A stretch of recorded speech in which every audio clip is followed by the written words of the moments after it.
Yesterday, it came out that Claudia Sheinbaum is pursuing legal action against the U.S. because ICE shot and killed a Mexican illegal alien who nearly rammed an ICE agent with a vehicle. Here's a little video on this.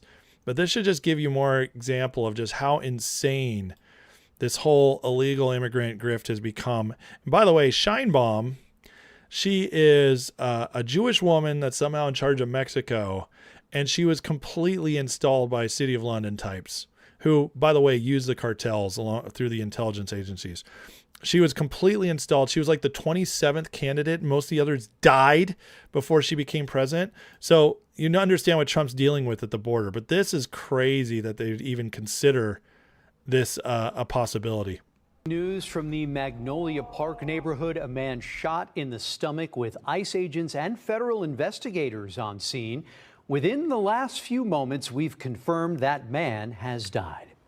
Let's show you where this is happening at the intersection of Canal Street and Highway. So in Texas. Now, ICE agents, they have a very tough job. They're put in crazy situations. And, it sucks when somebody dies, even if it's a criminal, unless they were actively, trying to, if they were forcefully trying to kill somebody else or it's self-defense. There are situations where a death is not a tragedy. This seems like one of those that, like he was trying to ram an ICE agent to death. So, we don't need to weep for this man. For Mexico to think they could sue us over this, it just tells you how crazy the left is, how crazy the City of London system is, that it thinks that it can actually force us, what we're doing with the illegal immigrants. This is why it's a demonstration of how terrified they are of ICE and what Trump is doing. That's why you're hearing from the commies, abolish ICE. That's why the Democrats want to fund them.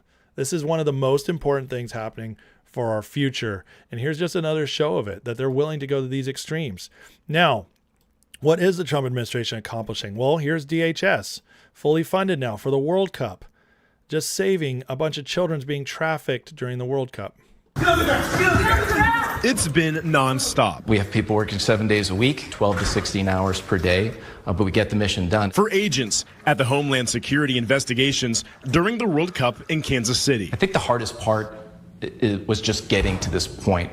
The planning, again, over time, month after month, week after week. Since the tournament began, agents have dialed in on human trafficking operations, arresting 14 people, identifying 9 victims of human trafficking, and recovering 8 missing children. Unfortunately, most of these children are runaways, and they are reported missing by their families or their care providers.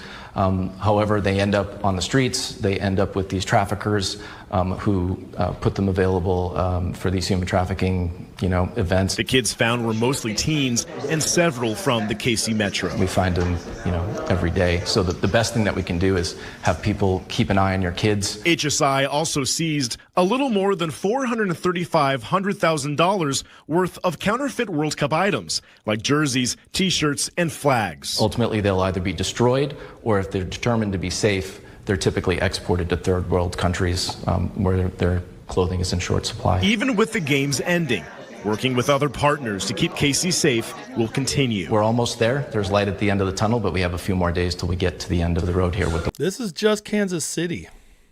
Isn't that crazy? So again, with these sporting events, these tend to be, like the Super Bowl is famous for it, to be times when the traffickers come out, they bring the kids in, they bring the prostitutes in, whatever they're doing. It's always a big hub for crime. And DHS, knowing that they're able to use the World Cup as an opportunity to go after this and it be exposed as a good thing. This didn't happen under other administrations. So them ramping up, again, one of the things that keeps pissing me off is the idea that we, because of the Epstein files, the Epstein class, that they use that against the Trump administration to act as if the Trump administration is a bunch of pedophiles and human traffickers, where they are doing more against human trafficking than any other administration in history. The numbers are astounding, how many people they've stopped, how many kids they've rescued. But again, it's projection, right? You project. But this stuff doesn't get reported very much.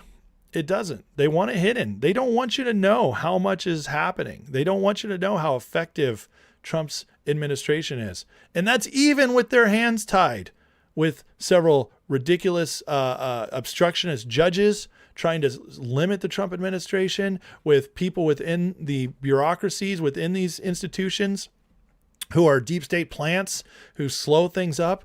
The Trump administration is still getting more done than any other administration in history in cleaning up America.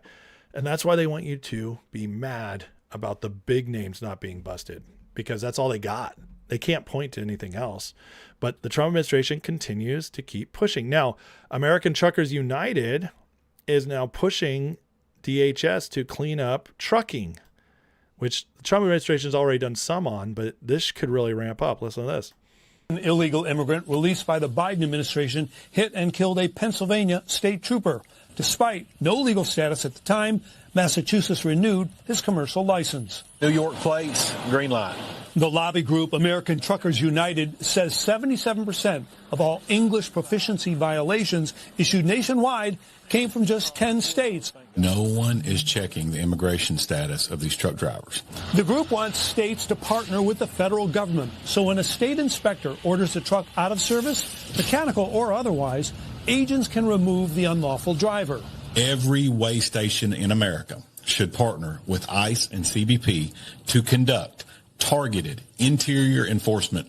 So far, only 4 states partnered with federal officials to arrest immigrant drivers. Only now, a 4 bill states. in Congress would require states to only issue commercial licenses to legal residents and recertify those who are not. That bill awaits a floor vote.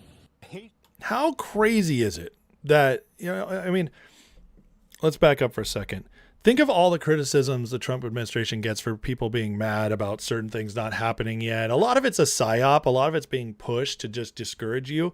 But there are some people who, legitimately are like, I don't understand why they're not doing this. Do you understand, like, almost every single thing they're not doing yet is because of judges blocking them, the Senate blocking them and not passing stuff, or the states fighting back. The Trump administration has to overcome all of that for every major initiative they push. And yet, we're still seeing so much getting done. I don't know what to tell you guys. The Trump administration, the way Trump's running this, is a miracle. It's a miracle that he gets as much done as he does. And I guess we're just not taught civics anymore, so you don't understand our system. But they are gunked up at every opportunity. He just said only 4 states are arresting illegal drivers.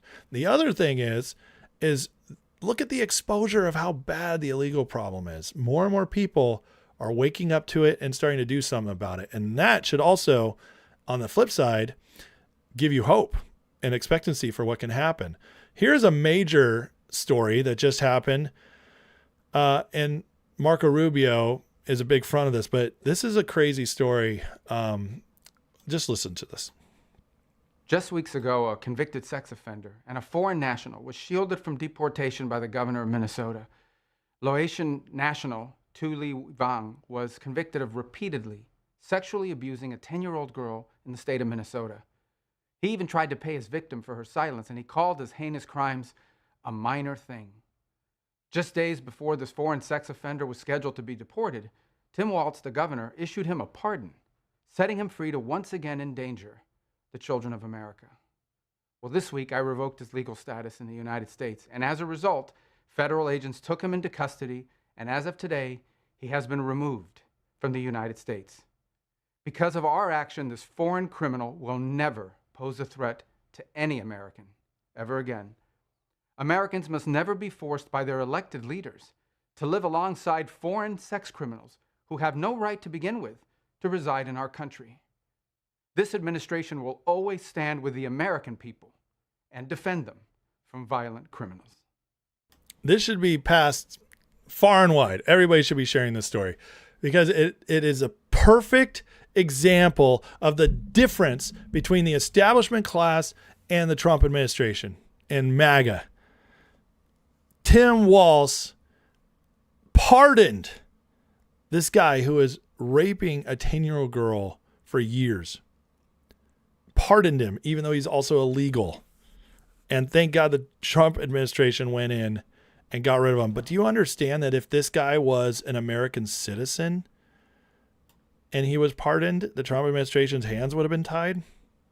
How crazy is this stuff? But that's who they are. That's who they are. Now, they're going after Kash again. They keep doing it. Why? Why does the mainstream media, why do the Democrats, why do the rhinos keep going after Kash Patel? They are terrified of this man, and they are trying to take him out. The latest story, Kash can't count on Trump's protection forever. They're trying to paint him as corrupt. This is from MS Now. It used to be MSNBC. What a stupid name change. And thank God the FBI doesn't ignore it and goes right after him. No clue what these clickbait losers are talking about. Will play. $7 billion in savings from previous administration. 51,000 violent crime arrests. That's incredible. You want to know why the violent crime rate's the lowest since the 1920s? This is why. 8 of FBI top 10 arrested, 8,300 child victims located. That doesn't count the hundreds of thousands that DHS found in on the immigration side of things. Biggest drop in murder rate ever. Now you want to know why they want to get rid of them? I don't know. You know, I said at the beginning of the live show today that there's certain opinions I don't consider valid opinions, and so I'll call them retarded, whether it hurts your feelings or not. I'm at that place with Kash Patel. Anybody who thinks Kash Patel isn't doing a good job, anybody who thinks Kash Patel is part of criminality or part of a cover-up of anything, I just think you're retarded at this point. Kash is doing so much, and the real work is getting done, folks. The real work is getting done. It's amazing. And the work's getting done in many other places as well. Here's Linda McMahon talking about fraud in the education system. This proves more and more that the crackdown on fraud is encompassing everything. They're leaving no stone unturned. Listen to this. Just beginning now to really look into the fraud that you're referencing, the K through 12 schools. We've been focusing quite a bit of our fraud detection, if you will, in higher education, at the moment. And we have, through our student loan program, the FAFSA program, we have actually identified and prevented now over $2 billion in fraud. So I'm very pleased that we've been able to do that.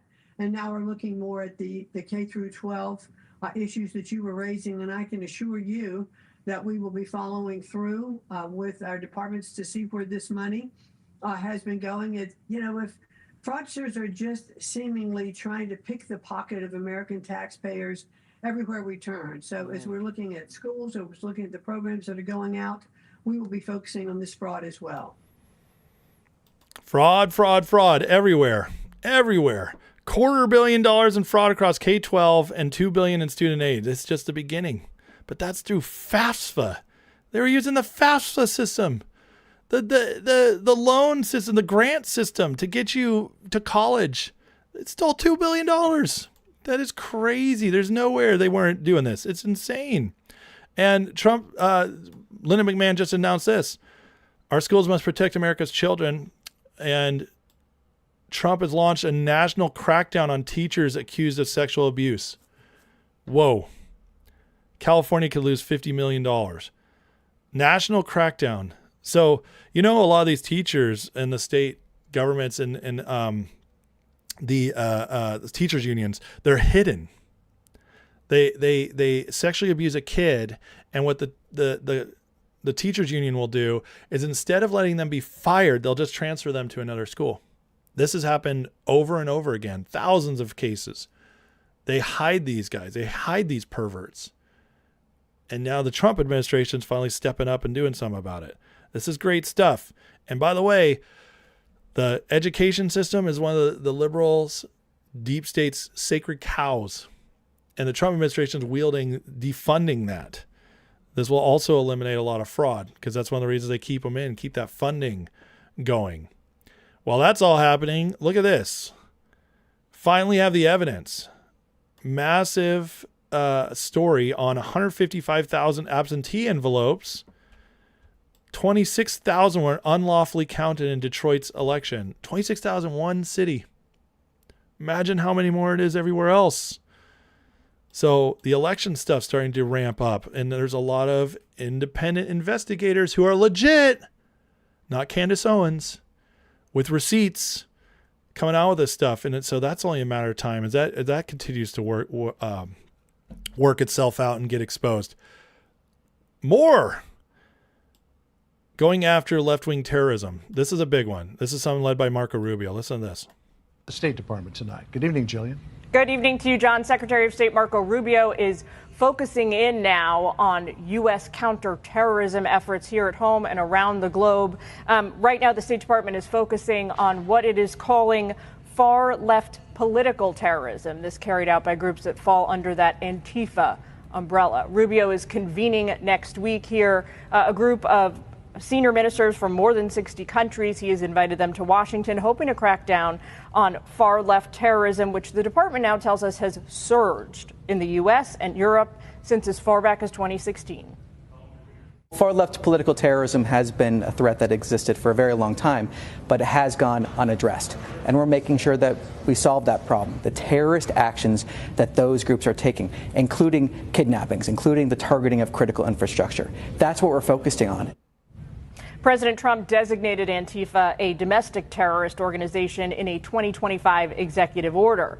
Then last December, Secretary Rubio slapped foreign terror labels on 4 European groups aligned with Antifa, and he said to expect more. If the group's involved in firebombing, if there's anybody involved in activities such as that could potentially inspire or lead to violence in the United States, we're going to designate them. Officials tell us they have, over the past year, quote, taken unprecedented steps to dismantle transnational far-left and anarchist terrorism. They also say since the October 7th Hamas terror attack on Israel, these far-left groups have increasingly converged with anti-Semitic groups like Hamas, the Muslim Brotherhood, and Iran-backed actors. These are bad people. These are people that want to destroy our country. We're not going to let it happen.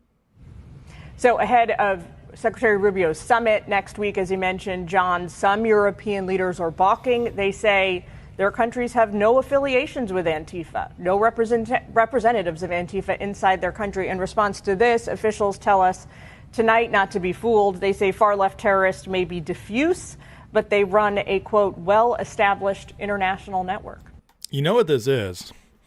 This is an initiative to defund the City of London's actors. Because did you notice who first of all, we all know the Antifa stuff. That's all funded by Soros, which Soros is a globalist. Davos is City of London is blah, blah, blah. You guys know all that. We've done it a million times. But the spread of this, the far left terrorist groups, they're all funded by the same people. And then who did she name? She named, since October 7th, she named the push on Muslim Brotherhood. Oh, that's Mossad, or sorry, MI6 backed, MI6 created. Hezbollah, Hamas. Oh, that's all funded by Iran. And then she said other Iran-backed terrorist cells. Guess what? That's all shadow banked through the IRGC, which is shadow banked through City of London. So this is a push by the Trump administration to target, defund, break off the resources of all the destabilizers that act independently but are bankrolled by Davos. This is a big initiative, 60 countries coming together to do this. So this is also them putting pressure on the countries up front. So we're dealing with it at home, but you clean it up everywhere, and then the money also starts drying up at home more. This has been happening since the beginning of the Trump administration, especially the beginning of last summer, 2025, when Bessent announced this big target on drying up all the Antifa funds. Well, guess what? Have you guys noticed how there hasn't been as much rioting as people predicted? There's still some. There definitely hasn't been as many cities burnt down. It's been all summer. We were all told it was going to be a hot summer. We were all going to tell this summer of love. We were told that last year too. Where are they all? They keep getting busted up. The Trump administration's on top of it. It's amazing. It's incredible stuff. And so while Trump's doing all this, let's see here. the culture is shifting too. So the Trump administration's fraud crackdown, its crackdown on the immigration, the terrorism, all that it's making massive shifts. But the long-term changes are going to always be from culture, as I say many times, and the culture is starting to shift even more. Here's a big one. Share of successful National Science Foundation grants containing DEI language has plummeted to its lowest point in 20 years. Highlighting the success of the Trump administration's crackdown on the woke agenda. This is far less kids and information getting out there that's woke driven. This is the lowest since almost, 2002, 2003? The first big politically correct push, I remember. It's a big deal, folks. This is a big deal because that education is what brainwashes the kids going forward. So there's a cultural shift. More justice right there. And then we get stuff like how MAHA is working as well. This is a big deal. Last year, real food outsold processed food by 7% after 30 uninterrupted years of ultra-processed food sales. 30 years! Since 1995, we hadn't seen a reversal in real food outselling processed food. That's huge. Yogurt sales up 15%, frozen vegetable sales. See, this will ultimately be the biggest. And I was talking about this, I think 2 weeks ago with you guys, where, because everybody's like, the MAHA movement is being pushed back. RFK's not getting enough done. Well, first of all, he's getting a lot done. Secondly, the biggest change is the fact of the awareness, the education fact, because that shifts culture to start buying more real food, get healthier. You keep doing that, this will only grow. This is, believe it or not, I see something like this and I see, oh, the awakening's still happening. The awakening's growing. The awakening's spreading. This is good news. All of this is happening. So when you take this, you couple it with the fact that, religion, Christianity is growing in our nation again. We have, obviously, the patriotism is coming back. We have so many things shifting that are longer term trends than just policy changes. And again, it's why you couple all this with what Trump is doing policy-wise and the fixes they're making, the things they're cleaning up, the fraud they're cutting off, the funding they're cutting off. I see really good things for the long-term future. This is just the beginning, folks. It's just the beginning.